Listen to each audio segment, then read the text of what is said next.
Michael Torres is Chief Executive Officer and Portfolio Manager of Adelante Capital Management. Adelante is a global real estate investment management company.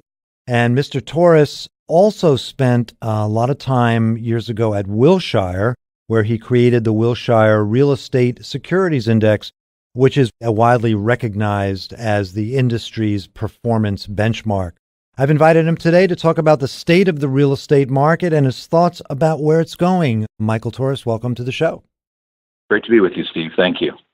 Everybody can see around us the effects that Amazon is having on malls and other retail outlets. Let's get your take on the Amazon effect.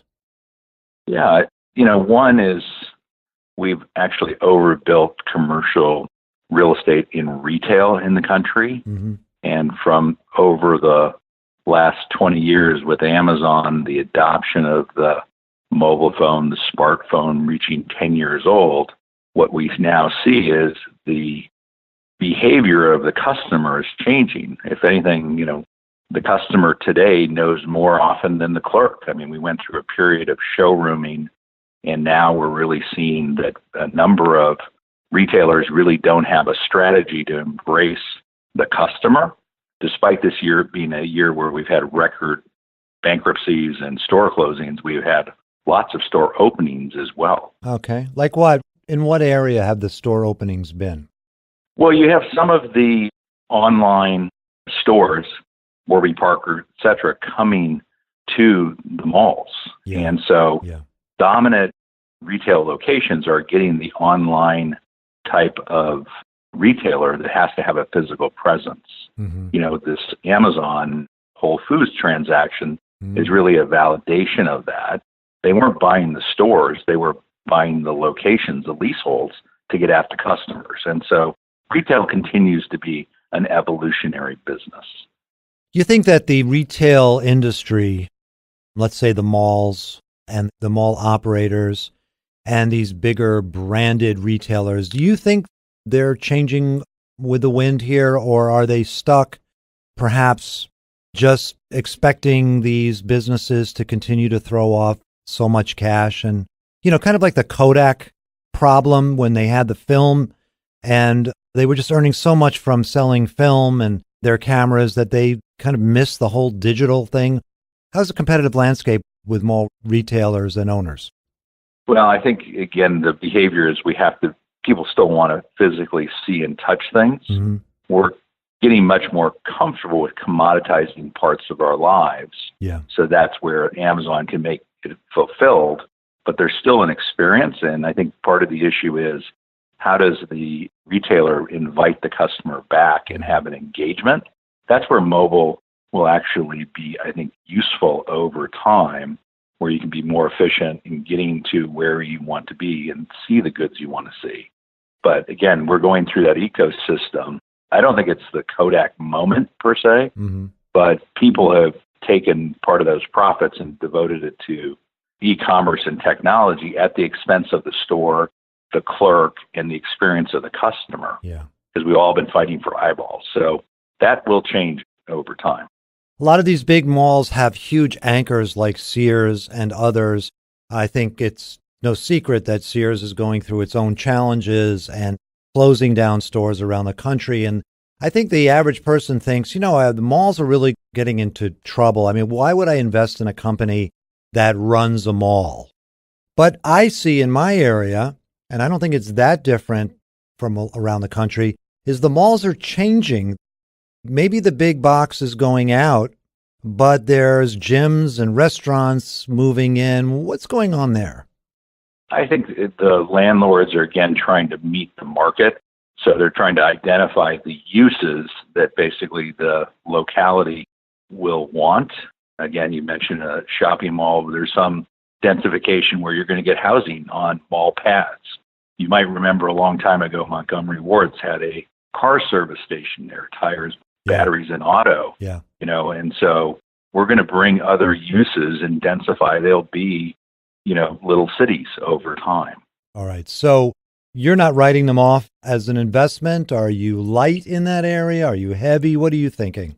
We're very selective. I think that there's no question in 2017 there's much more stratification between really the density of the markets, but also the quality of the assets within markets. I mean, in some secondary cities in the United States, there's 2 or 3 malls where you really only want to be in the number 1 mall. In Los Angeles, very big metroplex, you can support 3 or 4 malls. Mm-hmm. So we're really trying to focus on the companies that own those premium malls, often referred to as Class A or fortress malls. Okay. Yeah, that makes sense. My guest is Michael Torres. He's the Chief Executive Officer and Portfolio Manager of Adelante Capital, which is a global real estate investment management company. And we're talking about all things real estate. You know, real quickly, I really do want to get off of this, but in our area, we see strip malls. I mean, the explosive growth of strip malls. They hate to have, 10 square feet of open land in my area. If you can't build a house on it, you're building a mall, you're building a strip mall or something and putting a drugstore in there. So is that when you say they're overbuilt, are you referring to that as well? And is that going to change, do you think? That's really a lot of where the overbuilding has been, is really, municipalities looking for tax revenue. But, the entrepreneur in America still can have their own store. What we saw, leading up to the financial crisis where small businesses exploding and people building their businesses using credit cards. We lost that credit in the financial crisis. We were oversupplied. Some of those businesses have never come back. It's no different than what we've seen with auto dealerships. So there's some consolidation there. Yeah. That land ultimately in markets that are tight and growing will have a higher and better use. And so in a lot of markets, you're seeing more multifamily being built. Yeah, that's what I want to get to next. When you say multifamily, I want to get into this rental apartment because again, and I'm sorry, listeners, but, using my own area as an example, we're exploding here with kind of high-rise rental units. And I don't know, it just seems to the point where it feels to me that it's kind of getting overbuilt again. What do you think about rentals? Sure. The densification in a lot of municipalities is very real.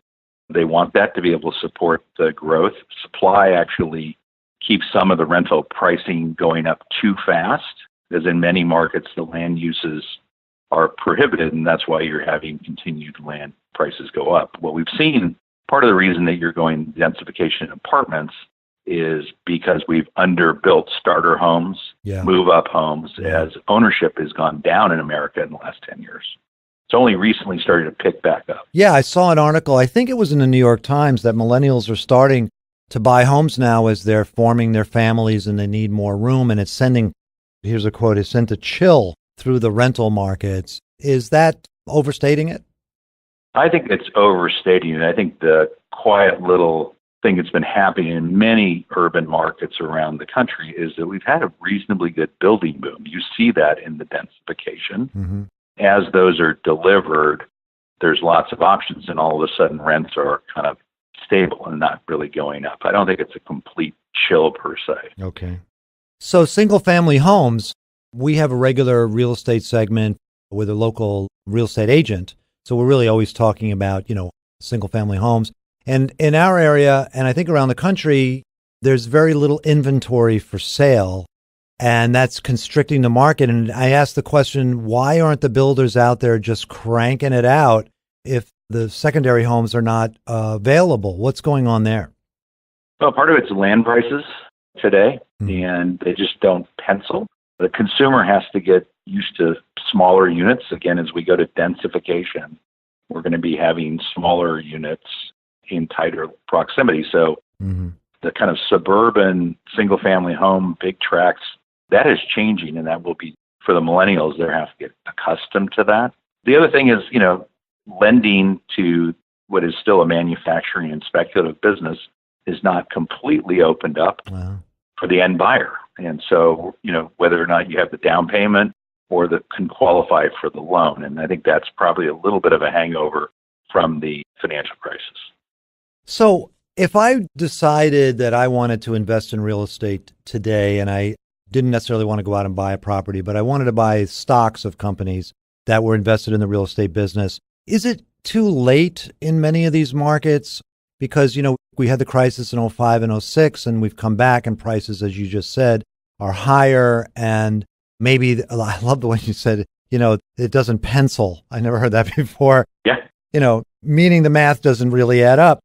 So what are some of the short-term headwinds and maybe some of the longer-term headwinds, or tailwinds rather, that I should be looking for in order, if I decide to make a decision in this area? Sure. I think the most important thing is the investment horizon that one looks at when they look at real estate. Again, it's an activity where you're housing the economy, you're collecting rents generally on a monthly basis. And so as you look to have the benefits of those cash flows, which are different than bonds, because every year you potentially have the ability to get step ups in the income, offsetting some of the expense growth you might have. And so it's really a bond that grows. And in tight markets, you have the benefit of the lift of the equity, which is the residual value of the land. And so in the short run, it's really financing costs.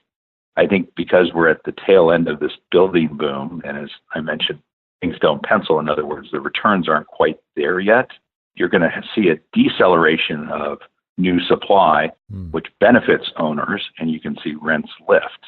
Longer run, I think that markets are getting denser. There's just not a lot of available land in some markets. Here in the Bay Area, there's virtually no industrial land available. Yeah.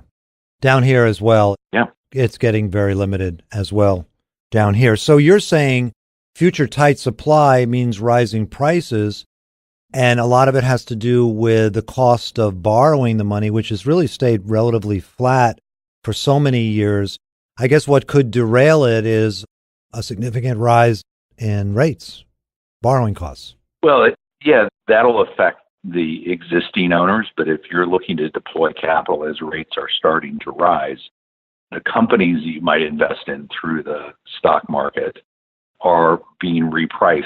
And so you're getting a chance, which is very different than buying an individual building or a home. Yeah.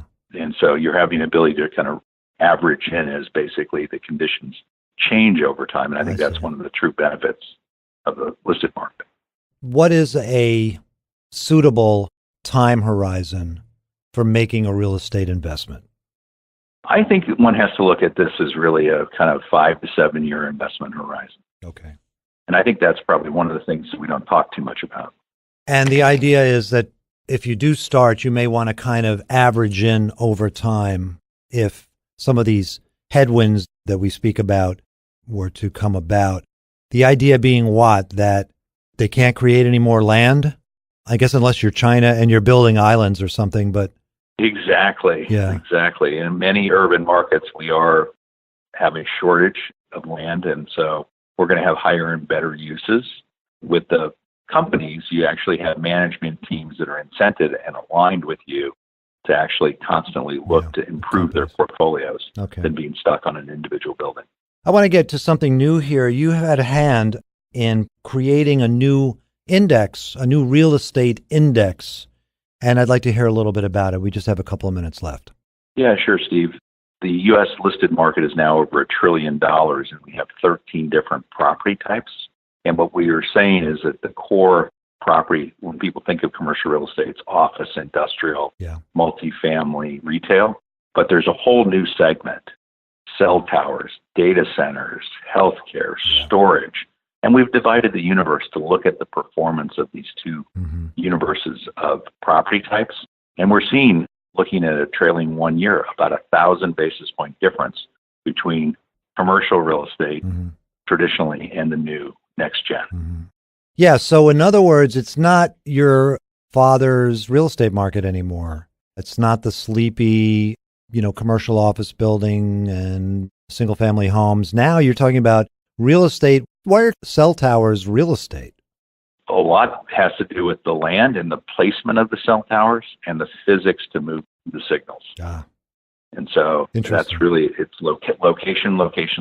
And I guess they have to have buildings to store all of these digital storage farms for the cloud and to create bitcoins and all that.